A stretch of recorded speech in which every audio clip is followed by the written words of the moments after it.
es prostituir al cacao, porque cuando el cacao lo mezclas con leche y con azúcar, pues, le das en la torre. Y en cambio aquí en México se mantenía estas bebidas, la proteína de origen vegetal puede ser por mucho superior a la de origen animal y mucho más fácil de digerirse. No nos damos cuenta que con poco dinero podemos comer muy bien. Puedes irte a un campo y levantas la mano y dices, te ayudo a deshiervar.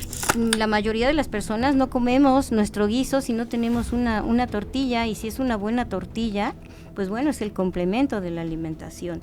Sabemos qué es nuestro nivel inmunológico, sabemos qué es comer bien, sabemos qué es cocinar, todos estos aspectos los hemos olvidado. Salimos a comer, pero no sabemos cocinar y no sabemos comer. Hola, ¿qué tal? ¿Cómo están? Bienvenidos a otro episodio más de este podcast NSS o Nutritional Support System. Hoy vamos a hablar de un tema impresionantemente importante, que es volver a nuestros orígenes, volver a lo nuestro, pero en la alimentación, sobre todo con la alimentación ancestral, que es uno de los temas que ha transcurrido desde antes de que pudiéramos nosotros incluso imaginar que tendríamos hábitos alimenticios con toda la secuencia de factores que han logrado incluso sobrevivir a través del tiempo. Hoy tenemos a dos expertos que nos acompañan en esta mesa, que es la señora Araceli Márquez y el doctor Salomón Chamoch, que van a hablarnos de todo. Por un lado, la señora Araceli, pues bueno, tiene mucho conocimiento en la aplicación, y el doctor Chamoch, pues todo un conocimiento teórico que lo ha orillado a escribir diferentes artículos y libros acerca del tema. Y algo muy importante es que recuerden, esto no es ninguna consulta, y si la información les funciona, por favor pónganle me gusta, compártanlo con lo que necesiten. Y también queremos agradecer a la Choza de los Pequeñines por hacernos la participación en serio. También tenemos a nuestro público invitado. Muchísimas gracias, mi querido público invitado. Aplausos para ustedes también. Y por supuesto a nuestro equipo de producción que siempre está con nosotros. Muchísimas gracias, porque hoy el tema va a ser muy importante, va a ser muy, muy valioso que ustedes puedan conocerlo. Y bueno, pues comenzamos este episodio más de NSS. Y con ustedes, NSS, Nutritional Support System, el podcast, by Fernando Leal. Bueno, pues ahora sí comenzamos este episodio que se trata de la alimentación ancestral, que es algo sumamente importante, es parte de nuestros genes, parte de nuestra cultura, y tenemos a dos referentes muy importantes que nos van a hablar del tema. El primero es la señora Araceli Márquez Romo. Ella es guía de turismo de naturaleza, además pertenece al turismo de las Chinampas de San Pedro Tláhuac, muy importante. Es la ruta turística de Tláhuac, y el proyecto se llama De la Chinampa a la cazuela, que es algo sumamente importante, y además yo le he visto desenvolverse y expresarse con respecto a la alimentación, y me encanta. Muchas gracias por estar aquí, señora. Muchas gracias por la invitación. Y también tenemos al doctor Salomón Chamoch, que él es pues egresado de la Universidad Autónoma Metropolitana, también alma mater mía, por supuesto. También es doctor en Filosofía de la Ciencia por el Instituto de Investigaciones Filosóficas de la UNAM. También es catedrático, es investigador, es fundador de Alimentos Esenciales para la Humanidad. Además es un empresario exitoso que trabaja directamente sobre microalgas y otros productos ancestrales mexicanos, y él no lo quiere decir así, no quiere que lo presente de esta manera, pero gracias a él, gracias a su familia y gracias a los proyectos universitarios se lograron rescatar sobre todo a microalgas como espirulina y clorela, que pese a que fueron a otros países, en este caso el desierto de Atacama, para podernos prestar un poquito de suelo con la misma cepa, pues lograron rescatar ese proyecto tan importante. Y ahorita pues vamos a hablar más adelante del lago de Texcoco, ¿no? Que es otro de los temas importantes, mi querido Salomón. Bienvenido, muchísimas gracias. Muchas gracias por la invitación, un placer estar aquí. Ok, bueno, pues vamos a poner manos a la obra con esto, porque realmente tenemos mucho que hablar con respecto a la alimentación ancestral. Yo creo que lo tenemos que dividir por temas. ¿Qué pasó antes de la conquista de México? ¿Cómo se alimentaba la gente antes de la conquista, señora Araceli? Bueno, los referentes que tenemos en la actualidad y que siguen preservándose hasta este momento, pues sobre todo es la milpa. En aquellos tiempos, pues bueno, era la recolección, la caza, recolección de diversas plantas, de semillas, de flores, de frutos, y la caza y la pesca. En la actualidad, bueno, todo eso ha tenido una evolución, y en la actualidad la dieta de la milpa ha trascendido desde aquellas épocas hasta la fecha, a partir de la domesticación del maíz. Y a veces cuando se habla de la dieta de la milpa, se piensa que la milpa solamente, que no puede estar a lo mejor a veces en una chinampa, y esto porque a veces platicando con las personas piensan que solamente en terrenos como ejidales. Pero la milpa puede estar en cualquier terreno que sea que uno disponga para ello. Y bueno, pues la milpa está conformada por elementos que incluso ahorita se ha denominado la cocina tradicional mexicana como patrimonio cultural inmaterial de la humanidad, debido a que hasta la fecha lo seguimos consumiendo, y es el maíz, el frijol, la calabaza, el chile, los quelites, y pues principalmente, ¿no? Y eso de momento. Ok. ¿Y cómo era antes la población, antes de la conquista, mi querido doctor Shamosh? Bueno, pues uno de los grandes eventos de intercambio se dio precisamente en lo que se conoce como la conquista, que la verdad es de que al hablar de comida, a mí me gusta más mencionarlo como el encuentro de mundos, pero no es el primer encuentro, es decir, para definir una alimentación ancestral se vuelve un poco difícil porque la humanidad siempre ha tenido intercambios, y entonces aunque un encuentro muy importante fue ese en 1492 y la llegada oficial de Europa a América, pero seguramente mucho antes habían habido otros contactos.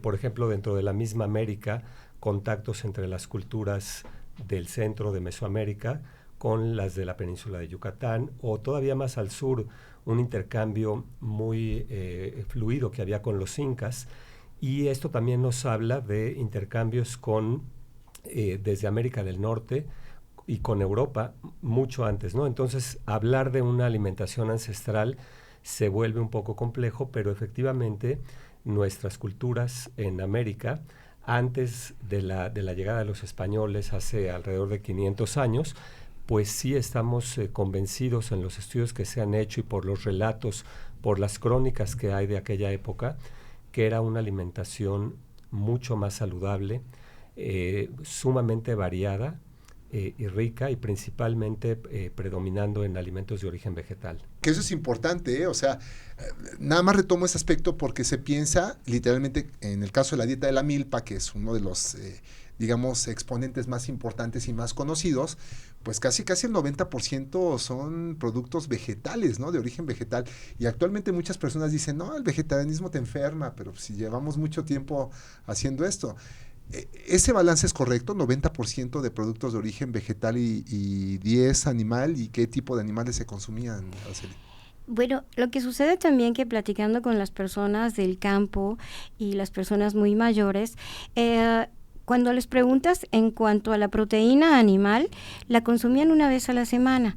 Engordaban un guajolote para una fiesta especial, o las gallinas de traspatio, que solamente eran para una vez a la semana. Y todos los demás días de la semana, como bien dice, verduras, todo lo que se obtenía del campo. ¿Y qué se obtenía del campo? Pues principalmente la cosecha, como ya lo mencionamos, de la milpa, pero pues en las chinampas, por ejemplo, una gran diversidad de verduras frescas, que también eso es algo bien importante, que no hay almacenamiento, no hay, va directo a las personas, y son diversos cultivos verdes, sobre todo, pero es de lo que yo puedo comentar de las personas que te mencionan, que así era como obtenían la proteína, y también de la pesca. En la pesca se obtenían, al menos acá en el suroriente de la Ciudad de México, en los pueblos de San Pedro Tláhuac, que todavía quedan 3 pueblos lacustres, se consumían ajolotes, se consumía el pescado, los acosiles, se cazaban las ranas, pues obviamente los renacuajos cuando estaban en el agua, diversos charales, y estos charales nos comentan los biólogos que no era nada más como decir un charal, sino que eran diversas especies de pescado, de peces, que pues eran los charalitos. También comentan que había algún tipo de almejas y pues una gran diversidad. Todo esto pues iba directo a la cazuela. Entonces era lo que podían incluso trabajando en el campo, obtenerlo de manera inmediata y hacer una fogata y pues directo a las brasas. El pulque también comentan que aunque no es una zona donde haya muchos magueyales, pero sí se transitaba, se vendía, se transportaban las personas. El pulque era una bebida, tanto el aguamiel como el pulque. Hay personas que me platican, para aguantar las faenas tan pesadas del campo, nuestros abuelos me platican, nuestras abuelas no nos dejaban irnos sin un vaso de aguamiel o con un pulque para el mediodía, para poderlo consumir a mediodía, y para mantenerlo fresco, pues lo enterraban en la tierra para que ya a mediodía pudieran sacarlo fresquecito. Y otra proteína también, pues es el ahuautle, los huevecillos de un insecto que es una chinche de agua, que también estaba incluida en la dieta como proteína animal.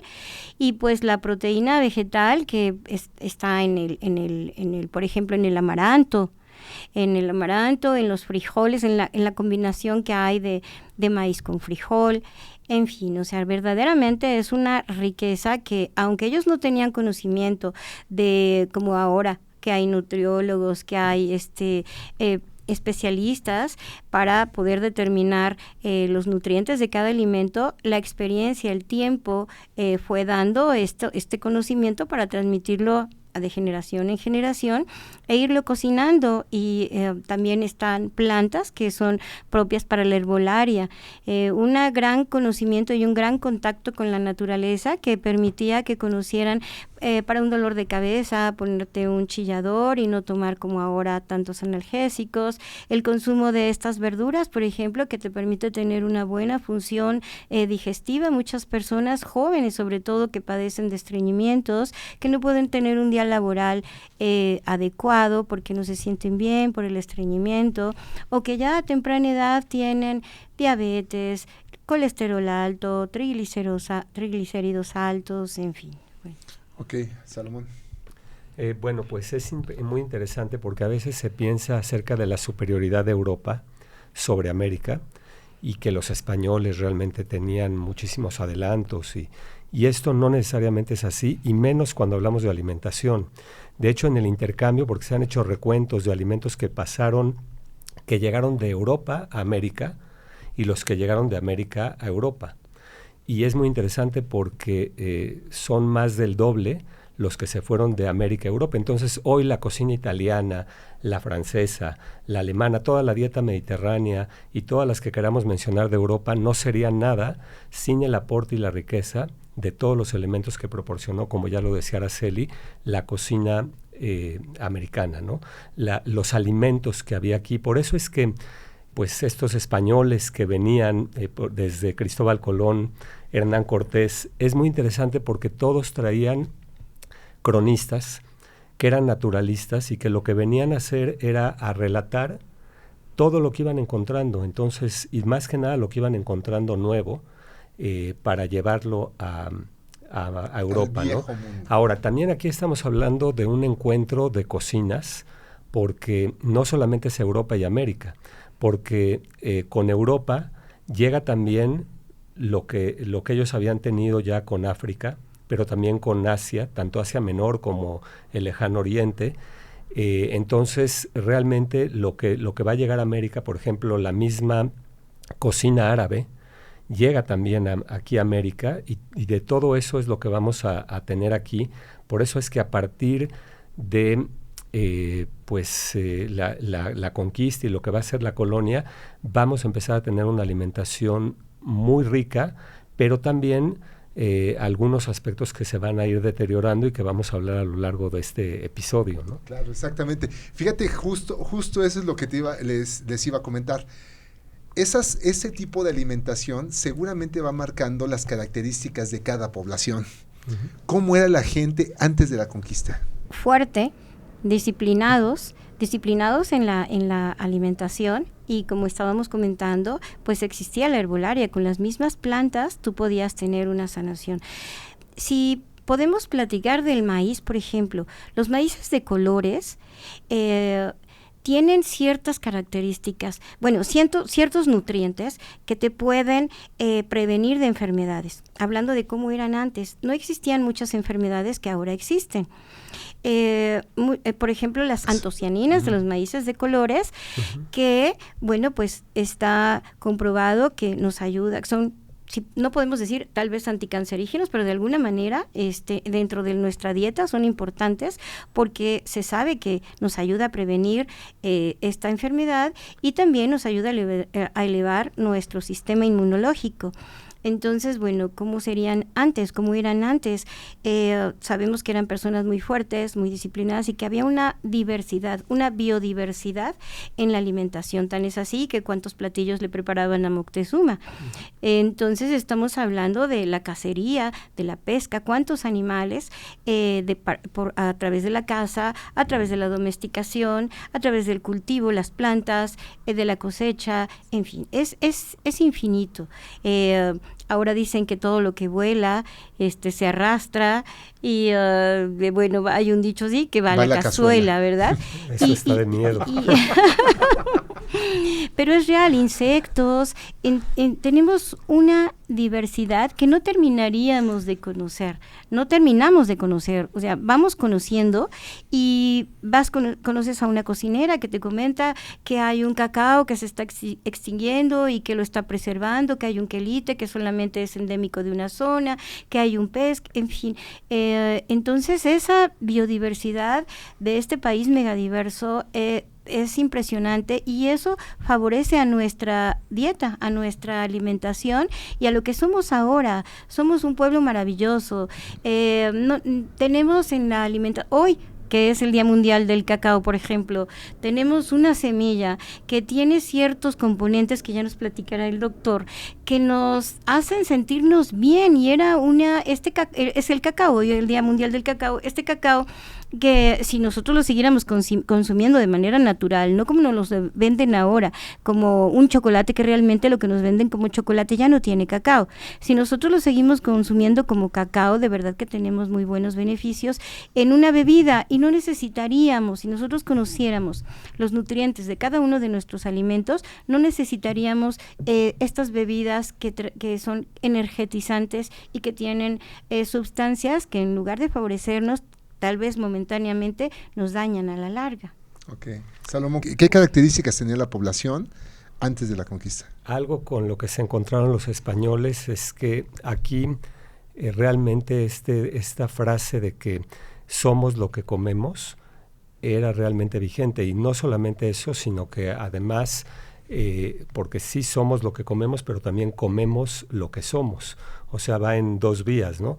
Y pues los españoles se encontraron con pues una sociedad mucho más sana que la que ellos tenían, en donde pues no se presentaban las enfermedades que azotaban Europa y que pues simplemente por el tipo de alimentación eso se podía definir perfectamente bien, ¿no? O sea, había mucho más salud,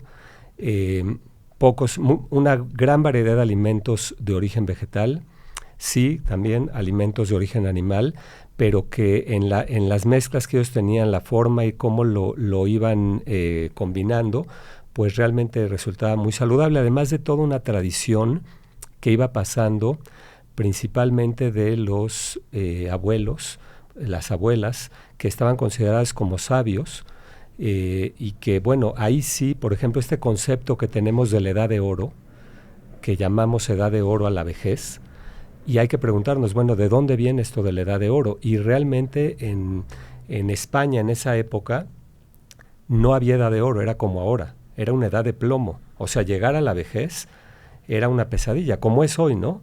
Que ya los viejos están solos, tienen que estar, ya están muy enfermos, han perdido dientes, tienen que estar tomando medicamentos. En la América antigua, en nuestras culturas, la vejez era sinónimo de sabiduría, y llegaban los que llegaban a ser viejos estaban en su mayor plenitud, era verdaderamente una edad de oro, pero eso era el resultado de una alimentación adecuada que además iba pasando de labio a oído. Está totalmente documentado.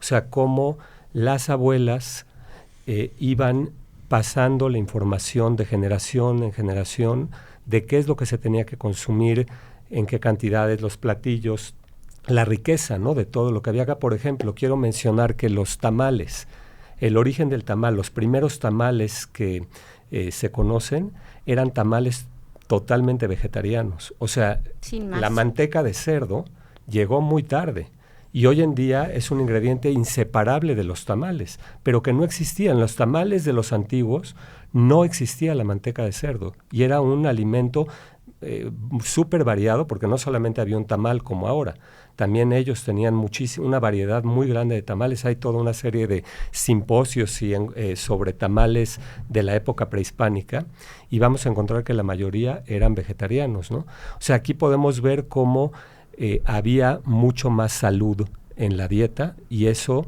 repercutía en la calidad de vida. Entonces teníamos una población más longeva y más saludable. Pero fíjate, lo que dices es muy importante porque sí, efectivamente, nuestra población, ya ahorita actualmente, la gente mayor de 60 años, poco a poco está perdiendo valor, cuando por su conocimiento tendría que ser la que todo el mundo nos acercáramos a sacar información para poder,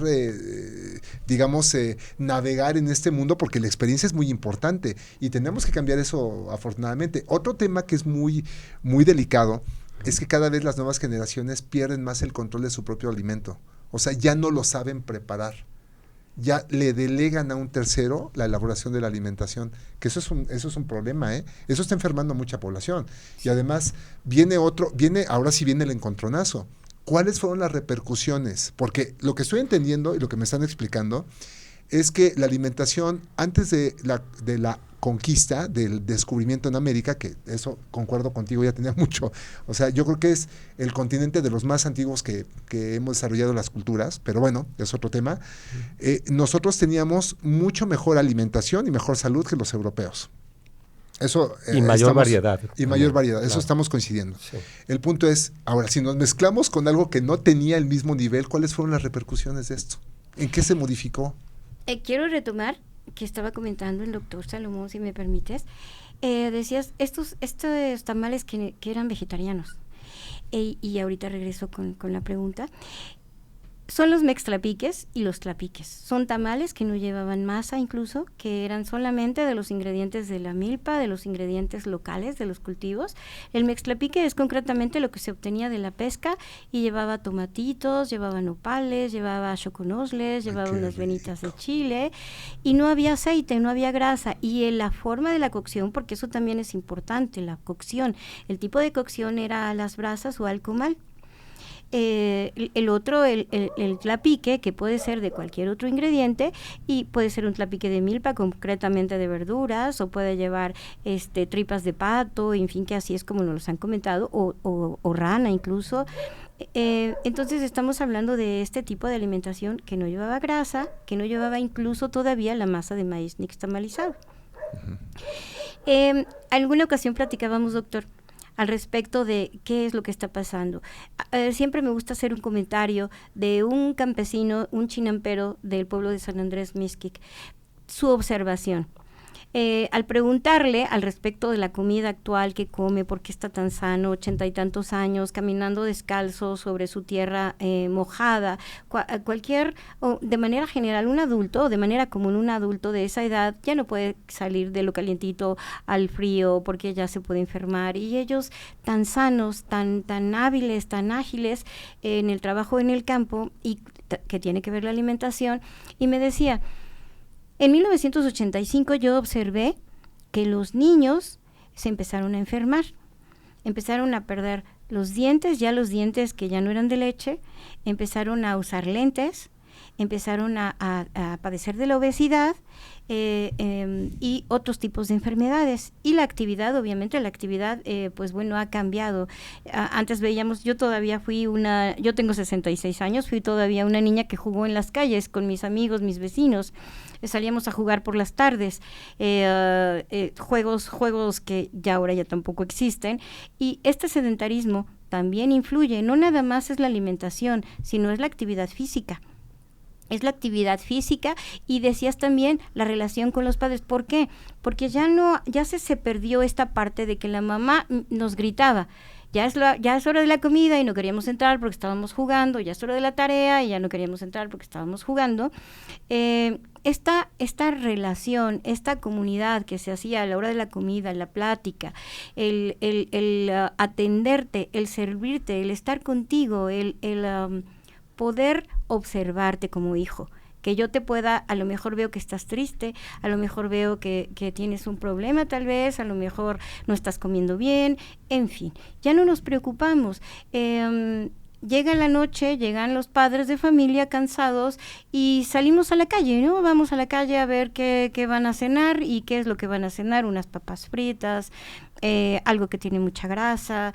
No vas a encontrar vegetales raramente, bueno, a menos que vayas a un buen restaurante, pero el nivel medio económico, socialmente, el medio social medio no está al alcance de una ensalada que realmente es mínima en nutrientes y muy cara. Y que no sabemos aparte si tiene la higiene adecuada que para de lavado, para poderla consumir. Son varios factores los que pues puedo observar en ese sentido. ¿Y qué pasó con el choque de los mundos? Porque ahí pues, se mezclaron, ¿no? ¿Y qué pasó con la alimentación? Pues como todo choque, como todo encuentro, se empiezan a absorber costumbres, ingredientes, formas, y aquí la situación fue que hubo una opresión, pienso yo, en el sentido de que no se permitía cierto consumo de alimentos, como ahorita hablábamos del cacao, hablábamos del amaranto. Se empezaron incluso a prohibir el consumo de algunos alimentos. Pienso yo que estos alimentos sí sabían ellos que eran alimentos muy importantes en la dieta de nuestros antepasados porque daban mucha energía, mantenían a las personas sanas y pues bueno, a veces cuando uno se pone a ver en el listado de los minerales que tiene algún producto, son tantos de algún alimento, son tantos los minerales que a veces no conocemos y dices, ¿y esto para qué servirá? El cromo, el triptófano, en fin, ¿no? Y aquí el doctor nos puede ayudar en ese sentido porque hay una lista inmensa que contienen todos nuestros alimentos, los alimentos de México, los alimentos que México ha dado al mundo. Y claro, está lleno de estos minerales, de estos aminoácidos que en nuestra salud pues hacen maravillas, que estemos sanos y que estemos bien. ¿Qué pasó con ese encuentro, Salva? Pues, y además, ¿cuáles fueron los alimentos más raspados, no? O sea, más... podemos hablar de alimentos con suerte, entre comillas, y otros alimentos que se fueron olvidando, ¿no? Entonces, por ejemplo, hoy, ¿qué sería de la cocina europea y de todo el mundo sin todas las especies de tomates, desde el jitomate, pero todas las que podamos tener, todas las que podamos incluir, la papa, la gran variedad de papas que hay, no solamente de Mesoamérica, sino también de las culturas incas del Perú, en donde, por ejemplo, hoy se conocen más de 4,000 especies de papas. Entonces, ¿qué hubiera pasado entre la Primera y la Segunda Guerra Mundial en Europa sin papa? Que vino de América, ¿no? O, por ejemplo, el mismo cacao, con toda la industria que hoy en día es la de mayor prestigio, se supone, entre comillas, porque yo no estoy tan de acuerdo, la industria del chocolate de Europa, cuando lo que han hecho es prostituir al cacao, porque cuando el cacao lo mezclas con leche y con azúcar, pues, le das en la torre. Y en cambio aquí en México se mantenía estas bebidas que tenían inclusive una base de maíz, como el pozol, el cacao, que inclusive eran bebidas que tenían esta peculiaridad de la fermentación, que es muy importante, porque con eso inclusive manteníamos una microbiota que era propia de las culturas. O sea, esto de que la microbiota sea algo que apenas hoy se empieza a conocer, ellos lo manejaban perfectamente bien, tenían sus prebióticos y probióticos muy bien identificados, ¿no? Entonces, alimentos como estos, pues no solo se volvieron, o sea, no solo fueron rescatados o llevados de América a Europa, sino que se volvieron famosos. Pero ¿qué pasa con otros alimentos? Por ejemplo, dentro de las frutas, el zapote era tan negro que no lo quisieron, ¿no? O alimentos, por ejemplo, como algunos que se usaban en ciertos aspectos de la cultura, de nuestra cultura ancestral, en las ofrendas, por ejemplo, como el amaranto, lo veían un poco como un alimento pagano. Y aunque nosotros siempre lo seguimos consumiendo, o sea, aquí en América las culturas lo siguieron consumiendo, realmente el amaranto no tuvo el mismo destino que la papa o que el maíz mismo, ¿no? El maíz que está en todos los productos, ¿no? Los jarabes de maíz y todo lo que queramos del maíz. Entonces, alimentos que no tuvieron esta suerte fueron la chía, el amaranto, por supuesto microalgas como la espirulina. También podemos hablar de frutos como el zapote o la chirimoya, y que bueno, muchos de estos fueron olvidados y hasta hoy es que algunos los estamos rescatando. Hoy en día cada vez se consume más amaranto, pero no solamente hablando de lo que se consume acá, que tal vez sí siempre se consumió, sino del el auge que está teniendo en otro lado, por ejemplo el nopal mismo, ¿no?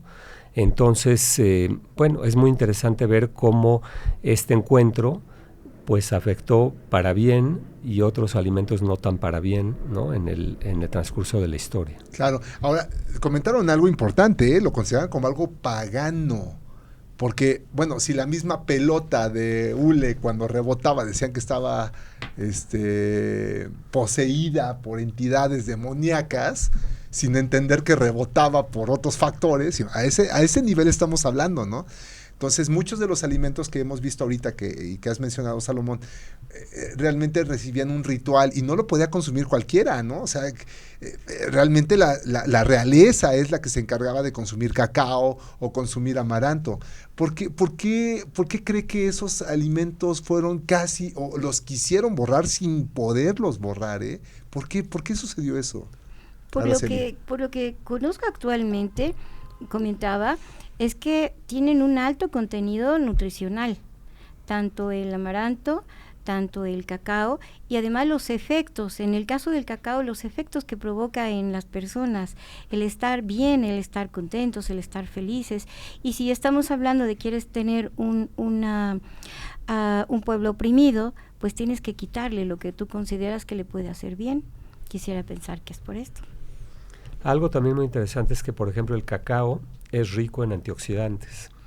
Y el cacao, cuando se toma amargo, con agua, sin leche, esta bebida también es sumamente refrescante, favorece todo lo que es la vía del aparato digestivo. O sea, realmente es otra forma que consumirla con leche y azúcar, ¿no? Entonces, ese aspecto es muy importante. Y por otro lado, alimentos, por ejemplo, porque el amaranto, pues sí, tenía un aspecto más, digamos, una connotación más religiosa. Y también por eso lo hicieron a un lado los españoles, ¿no? Por el uso en las ofrendas. Pero, por ejemplo, el caso de la espirulina, que es un alimento también ancestral al que le llamaban tecuitlatl, es muy interesante porque ahí lo que sucedió fue que junto con el, ¿cómo se llama? El aguautle, que estaban pegados la espirulina y el aguautle en Texcoco, y lo que pasó fue que después de la llegada de los españoles empezamos a secar, o sea, la misma Ciudad de México, que era una ciudad en una laguna, ¿no? Todo lo empezamos a secar, y a secar ríos, a secar lagos, a secar todo. Y entonces, ¿qué pasa? Que alimentos que venían del agua, como las microalgas, pues se dejaron de consumir. ¿Por qué? Porque secamos, o sea... Se alteró el hábitat, sí. Uh-huh. Oye, entonces, a ver, vuelvo a unir este punto, porque actualmente la alimentación, lo que se refiere a proteínas, es lo más caro y lo más complejo de conseguir. Muchos de estos alimentos que son ricos, sobre todo en proteínas, son los que realmente delimitaron esto. El amaranto, uno de ellos. La quinoa. La quinoa, como le llaman hoy. Quinoa, como le quieran mencionar. Son altamente productivos. Frijoles con arroz, como ya lo mencionó. Bueno, en este caso frijoles con maíz, que es una potencia proteica. Y la espirulina, que es 70% proteína, ¿no? Pero entonces, ¿cuándo fue el renacer de todo esto? ¿Dónde vino el auge? Porque si lo quisieron oprimir, lo quisieron tapar, la comunicación de boca a oído siguió. ¿En qué momento renació?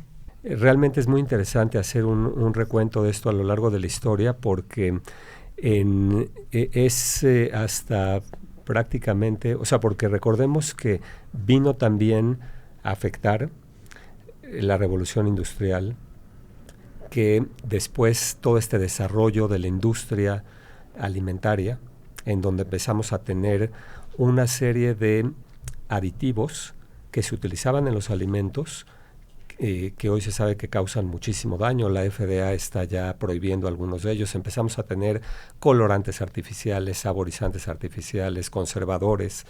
Entonces, yo creo que realmente es hasta los últimos 30 años donde ha venido como retomar aquellos alimentos que realmente tenían un valor, y buscar, por ejemplo, en el caso de la proteína, pues a lo largo del tiempo nos quedamos con esa idea de que la proteína solamente viene de productos de origen animal, cuando hoy se sabe, y cada vez está más documentado, que la proteína de origen vegetal, claro, hay que saberlas combinar, pero puede ser por mucho superior a la de origen animal y mucho más fácil de digerirse. Pero no solamente es la cuestión de proteína, que es muy importante, porque la proteína, pues no podemos vivir sin proteína, pero por ejemplo hoy está todo el tema de antioxidantes, ¿no? Y los antioxidantes pues también son fundamentales para evitar el daño celular, para prevenir el cáncer, el estrés oxidativo, y vemos que muchísimos alimentos, por ejemplo, toda la variedad de quelites, que seguramente Araceli nos podrá mencionar toda la experiencia que ella tiene, la cantidad de antioxidantes que podemos ver, vitaminas, minerales, la forma de prepararlos, era una riqueza, y eso todavía yo pienso que hoy sigue en gran medida perdido de lo que era antes, ¿no? Yo felicito a Araceli por la labor que ellos hacen en las diferentes comunidades de rescatar, porque los quelites tienen una riqueza, y yo creo que usted ahí tiene toda la experiencia, ¿no? Pues los que conocemos actualmente y que siguen vigentes, muy presentes, y no importa si no tenemos lluvias, los quelites se reproducen. En medio de los cultivos, apenas caminando en medio de los cultivos de las chinampas, vas a encontrar romeritos, vas a encontrar quelites cenizos, quintoniles, en las orillas lengua de vaca, vas a encontrar lepazote, las verdolagas. Acelgas. Las acelgas no son quelites. Las acelgas es una planta que creo que no está dentro de no está dentro de nuestros quelites, pero que ahora en la comunidad la ha tomado mucho como muy práctica, porque a diferencia que los quelites, y eso hace de alguna manera que no se consuman mucho, que tengas que estar seleccionando las hojitas. Entonces yo los invito a que no le pongan un pero al tiempo que le dediques, porque el resultado que te va a dar el consumir los quelites y no dejar de consumirlos va a ser maravilloso. Se tienen que seleccionar, vienen en ramita y tienes que cortar sus hojitas de cualquiera, de las malvas. Las malvas, aparte de que es un quelite también, tienen propiedades antiinflamatorias, tienen propiedades antisépticas, te las recomiendan las abuelas para cuando un bebé tiene rosaduras de pañal, le puedes poner cataplasmas, un lavadito. Ahora que estuvo el COVID, las abuelas decían, tu té de malva porque te va a ayudar a desinflamar las vías respiratorias. Si te duele la cabeza, un chillador de hoja de oro, en fin, o sea, hay una infinidad de quelites que no necesitamos cultivarlos. Si nosotros fuéramos a un campo, si económicamente no tienes dinero, a veces hay problemas en las casas porque económicamente no podemos comprar determinados alimentos y no nos damos cuenta que con poco dinero podemos comer muy bien. Puedes irte a un campo y levantas la mano y dices, te ayudo a deshiervar. Y te vas a llevar todo lo que acabo de mencionar para cocinarlo en tu casa. Y los campesinos que te dicen sudados. Sí, en varias ocasiones que he preguntado a un campesino, lo que ha predominado siempre, ¿cuál quelite es el que le gusta más? los quintoniles. Es como el predominante, los quintoniles. Habiendo muchos, pero son... ¿Y cómo se los sudados? Sudados simple y sencillamente, tal cual, lavaditos. Y si le puedes poner una cebollita y le tapas, los pones y le tapas, y ese sudadito, así me los como con una tortilla de maíz, ¿no? Entonces, estamos hablando de gente que he podido platicar con ellos de 98 años, de 92 años, de 97 años. Alguna vez, como intermediaria, una nieta, su abuela de 101 años, que uno respeta, ya no puedes como invadir su espacio, pero todavía esa longevidad. Y los campesinos que todavía tú puedes ver en las zonas ejidales, en las chinampas, y las personas que puedes ver en el mercado, por ejemplo, me encuentro una señora que va a cocinar hoy. Una señora, ¿cuántos años tiene? ¿Cómo se llama? 82 años, ya voy para 83, ¿y qué va a cocinar hoy? Mole de olla para 2. Para mi marido y para mí, ¿no? Y esa comunidad, todavía atender a tu marido a los 82 años, vas y le vas a preparar, ese amor por la cocina se ha perdido, ese cocinar te permite ese encuentro con tu familia, con tu esposo, con tus hijos, con quienes se encuentran en tu casa y que puedas compartirlo. Es como también, no nada más el comer, sino un lazo que te une a tu familia y te permite verlos bien, cuidar de su salud, aunque ellos no lo estén detectando, pero es importante cocinar. Ahora, señora Araceli, actualmente, después de todo esto que vimos, nuestra alimentación prehispánica muy fuerte, viene el encuentro, que es un choque durísimo, muchas cosas se malversan, empezamos a mezclar grasas, adquirimos otro tipo de costumbres, que no fueron tan favorables definitivamente. Tuvimos una desgracia que también fue la mezcla genética, al momento de que dos pueblos se cruzan, muchas deficiencias genéticas aparecen que nos evitan desdoblar algunos nutrimentos y que nos hacen predisponernos a algunas enfermedades, etc. Llegamos a la alimentación que también se hace un híbrido y actualmente pues muchas personas intentan hacer una alimentación ancestral. Pero ¿qué tanto se puede hacer una alimentación ancestral con tanto cambio que hemos tenido? Pues si gusta, y ya tomo después la palabra. Bueno, yo creo que sí es interesante volver a las raíces, tratar de recuperar, de rescatar todo lo que se pueda, pero por otro lado también se trata de integrar, de sumar. Entonces, alimentos que nos trajeron de Europa para acá, pues hoy tampoco se trata de descartarlos, ¿no? Sino tratar de conformar una dieta lo más variado posible, de incorporar lo que podamos incorporar en ella, de integrar la mayor cantidad de elementos para hacerlo más variado, pero siempre teniendo en cuenta que lo que tengamos aquí cerca es lo primero que nos tiene que alimentar, ¿no? Esa es la base. Entonces, lo que tengamos a nuestro alcance es donde debe estar lo que nos debe alimentar, lo que se da además de acuerdo a las estaciones del año, de acuerdo al ecosistema. Digamos que eso es lo fundamental para hacer ese rescate. Pero hoy, ante toda la comunicación y todos estos aspectos que hay en donde pues toda esta globalización, pues es difícil, ¿no? Es difícil mantener una alimentación ancestral tal cual. El caso, por ejemplo, de cualquier platillo podemos ponerlo en la mesa y ya tiene ingredientes de diferentes partes del mundo, ¿no? Sí, ya un mole actualmente ya no es un mole, ¿no? Unos chilaquiles, ¿no? Inclusive, ¿no? O sea... Pues sí, desde que fríes la comida ya le diste en la torre, ¿no? Exactamente, o sea, ya hay un cambio, pero bueno, creo que sí es importante hacer el esfuerzo de tratar de tener esa alimentación ancestral recuperar lo que teníamos. Claro. Sí se puede, señora Araceli. Primero, sí se puede, y segunda duda mía, ¿los chilaquiles sí eran prehispánicos?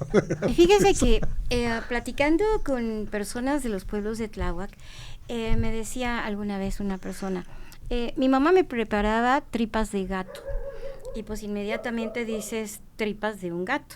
¿Y cómo eran las tripas de gato?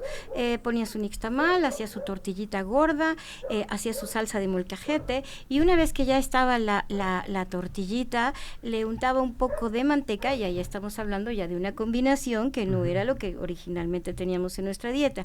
La partías y la metías a la salsa. Y entonces estamos hablando como de un antecedente de un chilaquil, si lo puedes ver desde esa manera.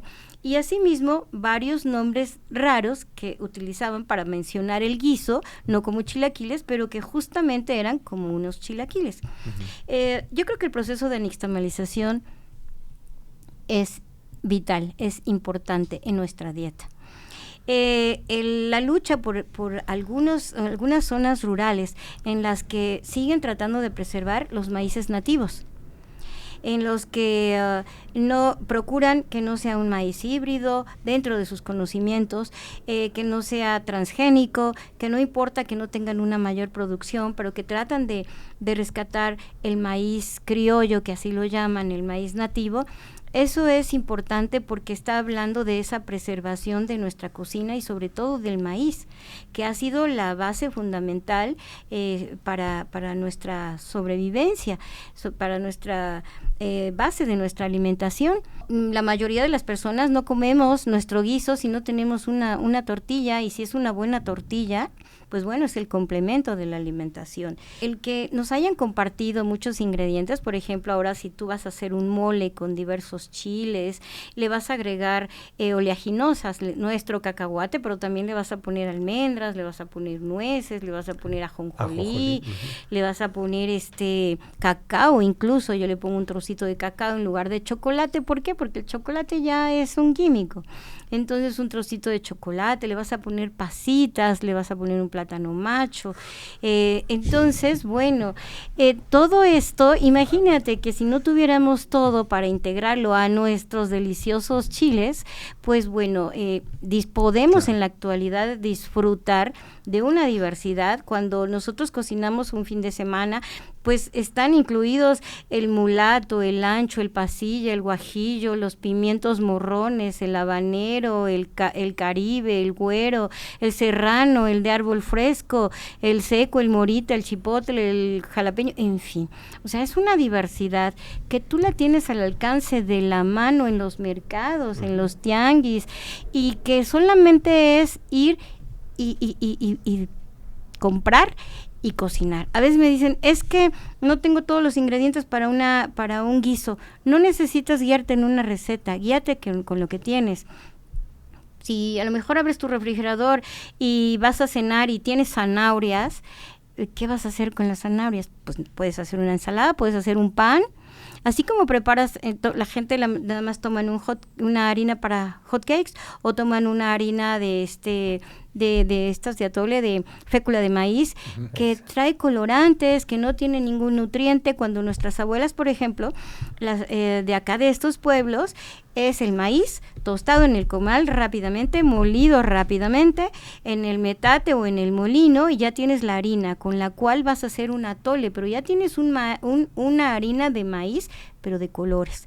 Te dicen, si vas a hacer un atole, puede ser rosita, puede ser azul, también te dan la especificación de los maíces. Lo tienen presente en la cocina, la diversidad de los colores del maíz, y la fruta, cualquiera que sea, tiene que ser en almíbar. Una vez que ya está tu almíbar de la fruta, lo integras a tu atole, cualquiera, de capulín, de fresa, de guayaba, de lo que tú quieras. Y hablaban de los zapotes, doctor, usted hablaba de los zapotes. En la actualidad, ahorita es tiempo de zapote blanco, y casi nadie lo conocemos. Ya no, el zapote blanco no lo vamos a encontrar en un centro comercial. El chico zapote a lo mejor y viene de Chile y viene insípido, ya no es nuestro chico zapote.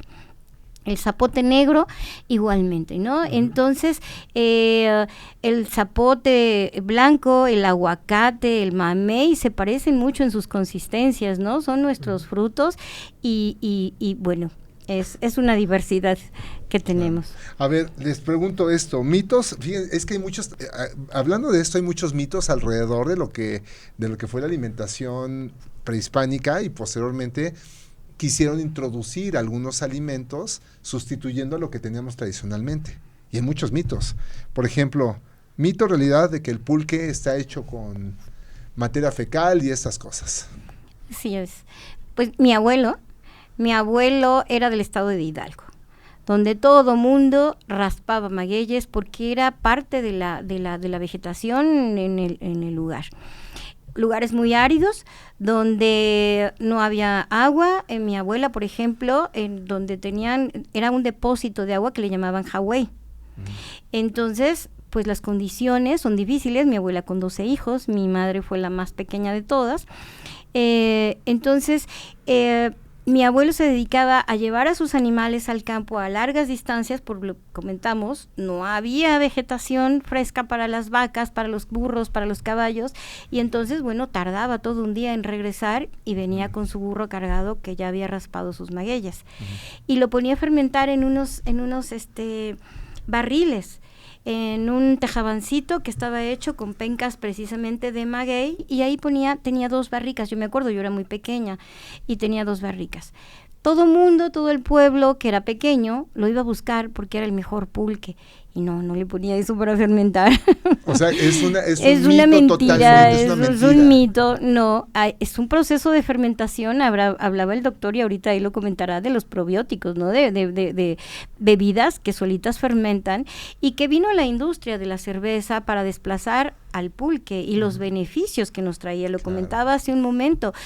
Con las personas que he platicado del campo me dicen, es que nuestras abuelas no nos dejaban ir al campo sin un vaso de aguamiel y nuestro pulque para el mediodía, porque tiene tantos nutrientes que benefician a la salud. Entonces, eso es totalmente mito. Es totalmente un mito. Doctor Salomón Chamosh, ¿la espirulina es mexicana o no? ¿Mito o realidad? La espirulina es 100% mexicana, es un alimento ancestral, especialmente de la zona de Mesoamérica, del lago de Texcoco.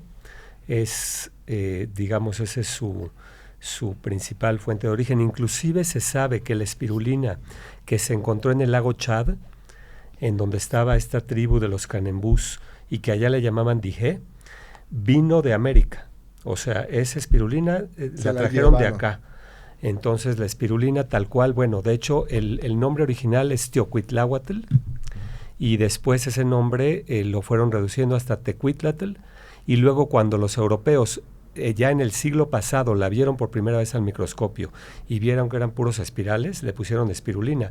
El nombre espirulina es un nombre europeo, pero el alimento es ancestral mexicano. Ok, entonces, fíjate, porque existen 2 cepas importantes en el mundo, Platensis y Máxima, pero China produce gran cantidad de espirulina Platensis. Entonces, ¿no es China o cómo está la cosa? La espirulina Máxima era la que se producía aquí en América, no solamente en el lago de Texcoco, también otros lagos más hacia el sur, y se dice que esa espirulina, cuando se lleva a otros ecosistemas que no tenían las mismas condiciones, esa cepa tiene algunas modificaciones para tratarse de adaptar a esos medios, y es cuando empieza a haber la espirulina de diferentes cepas como la Platensis, la Lonar o la Geltiari, que son las que hoy se producen más en el lejano oriente, pero es una espirulina adaptada. O sea, la espirulina se trató de adaptar a condiciones diferentes, y eso, por ejemplo... Disminuye la concentración de nutrimentos. La concentración de nutrimentos, porque disminuyen los números de espirales, son menores. Entonces eso reduce también en la biomasa la cantidad de nutrimentos. Sí, los espirales lo da la concentración de aminoácidos que se están acomodando de esa manera. Totalmente, y se llama máxima porque es la que más espirales tiene y por lo tanto la que más proteína o la que más ficocianina tiene, que la ficocianina también es una proteína, una ficobiliproteína, que además es sumamente antioxidante, ¿no? Oye, pero los chinos nos vendían la suya y se llevaban la nuestra. ¿Cómo está esa situación? Es que bueno, los chinos la verdad es de que han sido muy inteligentes y tienen sistemas y subsidios, y el gobierno trabaja con diferentes estrategias, y bueno, logran allá tener, realmente ellos logran hacer todo mucho más barato, y yo soy de la idea de que no todo lo chino es malo, ¿no? O sea, también hay espirulina de muy mala calidad de China que nos ha llegado, por ejemplo, pero también hay espirulina de buena calidad de China que han logrado. Entonces hay que saber elegir, como en todo, ¿no? Bueno, Pero yo no diría hábiles, ¿no? Yo diría que es abusivo el tema, ¿no? Algunas veces sí es abusivo, sí, bueno, yo no lo quise decir de esa forma, pero sí, también en algunos aspectos se vuelve abusivo, ¿no? En términos de pues equilibrio en el comercio, ¿no? Sí, y además ese es el mejor ejemplo de que renacen las cosas, ¿no? Porque se fue olvidando y nadie sabía qué era ese polvo verde que crecía ahí en las piedras, ¿no? Decían, ¿y esto qué es? Hasta que encontraron algún documento que dijeron, creo que era por aquí la situación, ¿no? Hay quien lo cocina con aguautle, el alga espirulina mezclada con aguautle en la actualidad todavía. Es mito o realidad que la dieta de la milpa solo se basa en los 4 fantásticos, que es maíz, frijol, chile y calabaza. Así lo denominan, como un complemento, sobre todo está el maíz, está la calabaza que protege el suelo para que se pierda la humedad, está el frijol que se va enredando en la caña del maíz, y hay ciertas situaciones químicas que se dan que favorecen. Pero alrededor de la milpa siempre va a haber lo que comentábamos, los quelites, siempre va a ser una parte complementaria, y sobre todo si no ha habido fumigaciones con agroquímicos. Siempre va a haber, es más, los quelites le ganan al campesino. Solitos se dan, ¿no? Solitos se dan, sí. Solitos abundan. Si hay buena lluvia y no trabajas diario vas a obtener brotecitos, y a lo mejor tienes un terreno grande y a lo mejor hoy pudiste deshiervar una pequeña área y te vas a otra y cuando regresas ya aquí está tu cultivo, y los quelites diversos ya están más grandes y están compitiendo por el alimento, o sea, son maravillosos. Siempre vamos a encontrar quelites en la dieta en la milpa, siempre vamos a encontrar la diversidad de los quelites. Claro. Y otro de los puntos importantes es que también se ha visto que los monocultivos destruyen la tierra, claro, mientras que la diversidad de la siembra sigue nutriendo a la tierra, ¿no, Salomón? La salud no solo la vemos, o sea, para encontrar aspectos de salud en las poblaciones indígenas, en los seres humanos que vivían antes de la llegada de los españoles aquí, tenemos que ver también la salud de la tierra. Y justamente esa salud se da en sistemas agrícolas como el de la milpa, en donde precisamente el hecho de que conviven diferentes plantas juntas, pues ya tenemos otra salud en el suelo en cuanto a nutrimentos. En cambio, los monocultivos acaban destruyendo. Hoy se sabe que el peor enemigo del suelo son los monocultivos. Y por otro lado, de la milpa es por sí sola, ya con esos 4 fantásticos, uno realmente tiene todos los nutrimentos que uno necesita. Analicen bien la milpa en cuanto a la proteína del maíz y el frijol, pero junto con todas las vitaminas y minerales de la calabaza, el chile o los chiles que nos ayudan a absorber mejor muchos nutrimentos, como el mismo hierro. Y si además le sumamos los quelites, tenemos ahí una riqueza. Los tomates. Una riqueza muy tomates. Claro, exacto, por eso me refiero. Entonces, realmente es un mito que la dieta de la milpa solo se basa en 4, sino que realmente es más. Y además yo diría que en toda la diversidad alimenticia está la clave en todo el país, ¿eh? Sí, ¿qué opina usted? Sí, en el caso de la chinampa, el sistema de cultivo que se lleva a cabo, que no es monocultivo, que le han denominado SIPAM, Sistema de Importancia de Patrimonio Agrícola Mundial, a la forma de cultivar en la chinampa. Y bueno, esto se debe a que no utilizan agroquímicos, y los fertilizantes que se utilizan son del mismo lugar. Se extrae el lodo del fondo del canal para depositarlo en una área que ya se tiene predeterminada para ello, y ahí se hace un rayado, ensemillado, perforado para ensemillar. Después de un tiempo determinado, como 15 días, se hacen los trasplantes, y estamos hablando que se pueden obtener hasta 4 cosechas al año, porque un promedio del crecimiento de una verdura es de 3 meses, dependiendo de cuál sea, a veces más. Entonces, esa posibilidad permite que haya una diversidad en los cultivos, que no sea el monocultivo nada más el temporal de la milpa, por ejemplo, sino que todo el año van a cultivar zanahorias, betabeles, lechugas, una infinidad, coles diversas, brócolis, coliflores. Es inmenso, es diverso el cultivo en las chinampas. Y la temporalidad, a diferencia de otros suelos, que nada más es 2 fechas, una de riego y una de temporal, que es cuando vienen las lluvias, está más disminuido el cambio de cultivos, a diferencia de las chinampas, que hay una rotación más constante y su suelo es más rico. A ver, entonces, fíjense, viendo todo esto, estamos hablando de que efectivamente, con todos estos 4 fantásticos, todos los demás elementos, la alimentación es casi vegetariana. No es que sea exclusivamente vegetariana, pero es casi vegetariana. Ahora, viene el último mito principal, que es el vegetarianismo desnutre, o la alimentación tendiente al vegetarianismo desnutre. ¿Tú qué opinas, Salomón? Pues yo creo que ahí hay que basarnos, porque todo eso no es nuevo, pero hoy en día tiene mucha vigencia, que son todas estas guías del buen comer que hay en diferentes países, en los institutos de nutrición, de ciencias médicas, en donde te hablan de cómo debes equilibrar tu plato, por ejemplo, ¿no?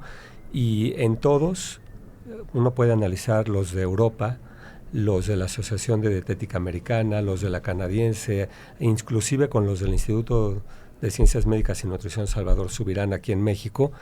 En todos está el común denominador de que los alimentos de origen animal están en rojo y están en, pues, comerlos con moderación. En cambio, en todas las dietas, en todas estas guías está presente el hecho de que frutas y verduras en abundancia, ¿no? Entonces, lo vemos en la alimentación ancestral, frutas y verduras en abundancia.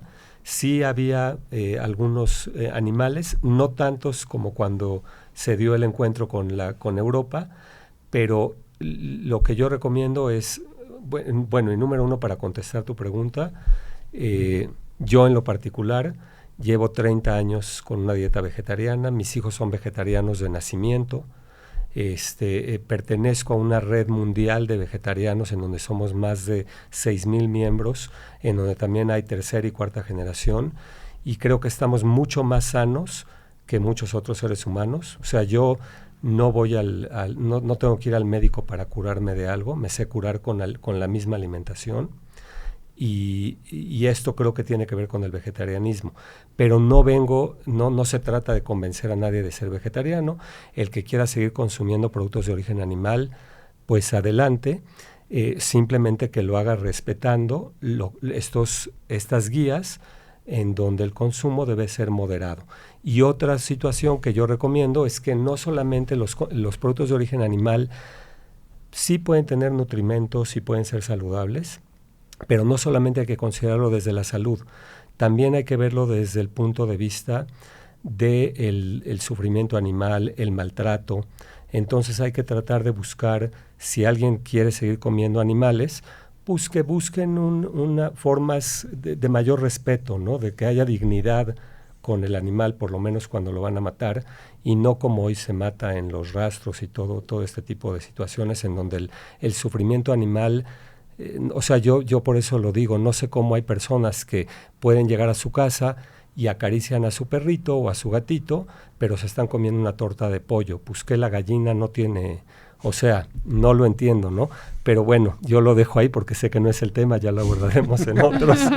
Porque me estoy apasionando. Y mejor le doy, y porque me estoy apasionando, y mejor Araceli, que además tiene mucha experiencia en temas de la ancestralidad, entonces adelante. Bueno, pero a ver, nada más para poder ver esta parte, Araceli, sí. Es que esto que acaba de soltar ahorita Salomón sobre la mesa es muy importante, porque la alimentación ancestral se basaba mucho en la energía, o sea, en el respeto al alimento. O sea, yo creo que por eso pensaban que eran paganos los alimentos, porque hacíamos toda una ceremonia para poder preparar un alimento y para comerlo, ¿no? O sea, hay deidades. ¿Qué tanto hay de espiritualidad en ese tipo de alimentos, de alimentación, de ese estilo de alimentación? Espiritualidad era una conexión con la naturaleza directa. Tan es así que hay muchas deidades. diosa del maíz tierno, maíz maduro, del agua. Entonces hay muchos dioses al respecto. En esta cuestión espiritual le dábamos valor a todo lo que nos daba la tierra. Tan es así que hablamos pues de las deidades. Allá en Tláhuac se encontraron en las zonas de cultivo 5 braseros prehispánicos ceremoniales alusivos a las deidades del maíz tierno, del maíz maduro, de Tlaloc, de la lluvia. Entonces, bueno, pues sí había mucha conexión. Pero bueno, la pregunta iba enfocada a esto, ¿no? A lo de la espiritualidad. Claro, a ver, voy a puntualizar. Uh-huh. ¿Había algún tipo de ritual? Porque sí hay rituales para los alimentos de origen vegetal, pero ¿había algún tipo de ritual para los alimentos de origen animal? Que yo sepa, no te podría contestar al respecto, al menos en nuestra cultura. Sé de otras culturas que sí hay ceremonias muy específicas, por ejemplo, los musulmanes, los judíos, en fin, ¿no? Pero aquí nosotros, en relación a los animales, no te sabría contestar. Bueno, eso es algo importante. Pero en relación a los vegetales, sí había esto que comenta Araceli de pedirle permiso, de apreciar lo que nos da la madre tierra, sí, ¿no? Que era muy propio de las culturas de América.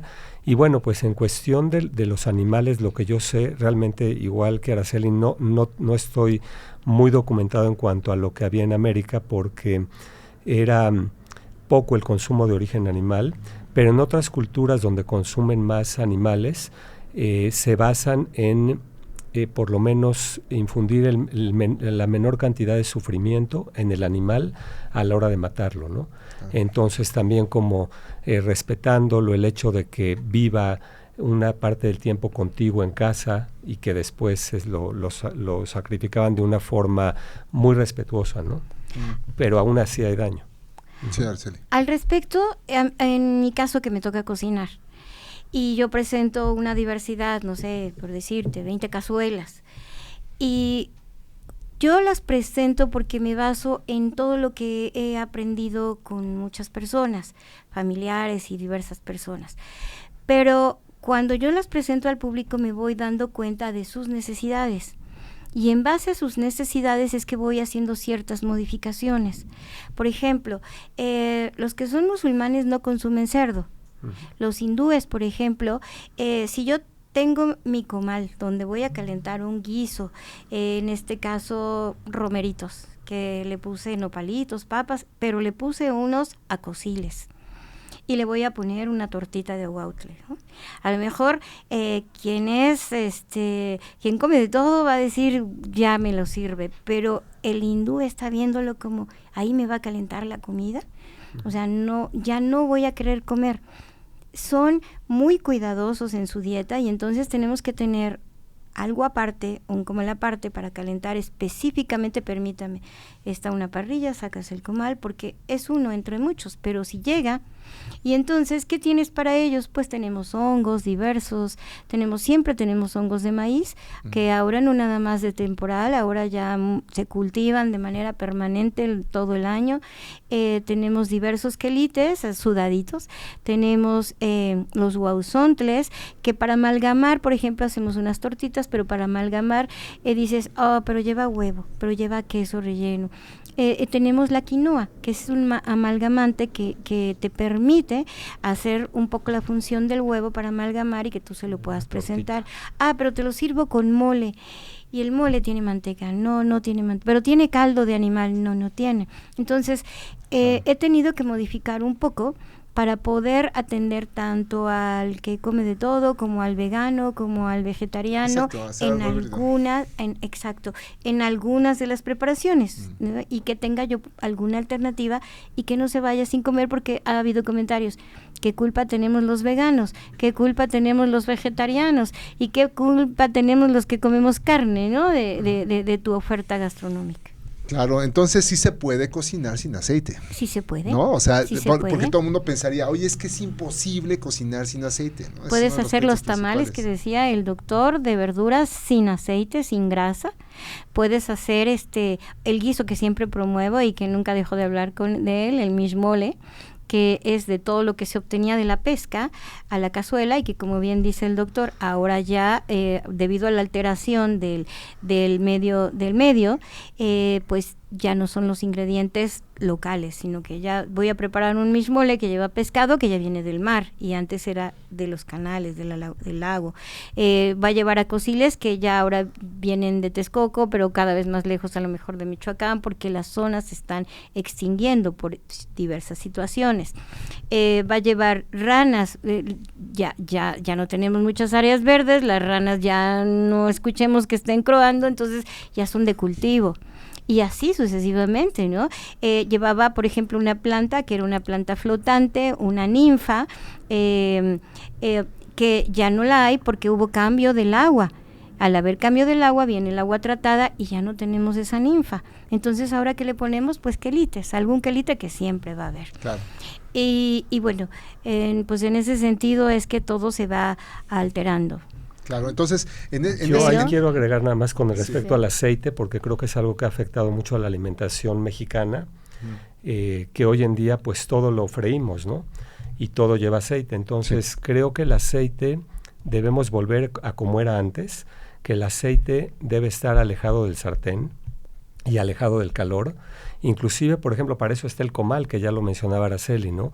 En donde las quesadillas pues pueden ir sin grasa, por ejemplo, quesadillas de flor de calabaza, y si nos gusta el aceite, tengan el aceite en frío, al lado, en un plato, ahí extendido, y ya que estén calientes, que salieron del comal, denles una pasada por ahí, pero entonces ese aceite no va a estar saturado, no va a estar caliente, no va a estar frito, y van a tener realmente los aportes del aceite, doctor, ¿no? Al respecto de este guiso que decía, y se me estaba olvidando, es que este guiso que les comento, en la actualidad tú preguntas la receta a las personas actuales y te dicen, no sé, 1 kilo de manteca y vierte los ingredientes. Las personas muy mayores de más de 80 te dicen, así, una vez que ya tienes tus tomates tatemados, tus chiles tatemados, los mueles en el metate, le integras un poquito de maíz nixtamalizado como espesante y lo viertes a la cazuela, pero le pones cebollita, ajo y aceite. No, lo viertes a la cazuela. Y una vez que está tu salsa hirviendo, le pones su epazote y le pones el pescado, etcétera, etcétera, los quelites, los nopales. Entonces, muchas personas, ese común denominador lo encontré en personas de más de 80 que nunca te dijeron, le pones aceite, le pones ajo y le pones cebolla. Esos 3 elementos que ahora no faltan, y que dan muy buen sabor, no lo vamos a negar, no estaban presentes en este guiso concretamente. Claro, no, bueno, es maravilloso porque entonces al paso del tiempo hemos obtenido una buena mezcla de alimentos, pero cada vez estamos retornando más a los orígenes ancestrales, que son las principales bases, principalmente vegetales, frutas, la combinación de algunas leguminosas con otros cereales que teníamos aquí nativamente para poder hacer combinaciones y además tener un buen sabor. Sí, y que se le ha dado oportunidad a las cocineras. A las cocineras ha habido ahorita un auge a raíz del COVID, yo lo veo de esta manera, a raíz del COVID, en la que todo el mundo decía, bueno, es que tenemos que tener nuestro nivel inmunológico más arriba. Sabemos qué es nuestro nivel inmunológico, sabemos qué es comer bien, sabemos qué es cocinar, todos estos aspectos los hemos olvidado. Salimos a comer, pero no sabemos cocinar y no sabemos comer. Entonces, bueno, pues es importante retomar nuestra dieta ancestral, que esto de retomar, yo digo que haya estado, si no estuviera presente hasta esta fecha. Sí, pero ahí poco a poco la gente se olvida de preparar sus alimentos. De verdad, cada vez hay menos personas que tienen habilidad de cocinar, o menos amor para cocinar incluso. El tiempo, las dificultades de la vida, el trabajo, pero yo creo que, como usted lo dijo al inicio, hay que dar un espacio para esto. Sí, y al respecto de las dificultades, a veces lo vemos dificultoso, pero por ejemplo ahorita estamos en una reunión, hay personas que le están apoyando, a lo mejor ya fue la hora de la comida ¿Y qué vamos a hacer? A ver quién sale a la tienda de la esquina y a ver qué traes, qué vas a encontrar en la tienda. Sí, claro. Frituras, galletas, ¿no? Cuando cada uno de nosotros deberíamos de traer un pequeño almuerzo y que no nos preocupe,